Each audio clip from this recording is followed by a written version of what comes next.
दरिया चनाब में पानी की सतह में इजाफा। मुल्तान की बस्ती गरेवाला में लाखों एकड़ रकबे पर खड़ी फसलें ज़ेर आब आ गईं।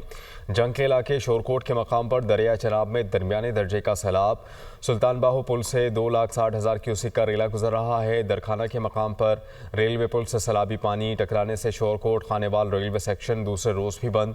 उधर पिंडी भटिया में हाई फ्लड अलर्ट जारी। 5,57,000 का रेला गुजर रहा है। अहमदपुर सयाल में, मौजा समंदवाला में शगाफ पड़ गया। कई इलाके ज़ेर आब आ गए। फसलों को नुकसान पहुंचा। लियाकतपुर में भी दरिया चनाब और दरिया सिंध के सैलाबी रेलों से तबाही।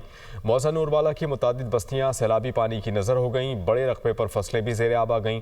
चिनियौट में रेस्क्यू टीमों का ठट्टा हशमत और मौजा डोम में इमदादी ऑपरेशन। 25 अफराद को महफूज मकाम पर मुंतकिल किया गया।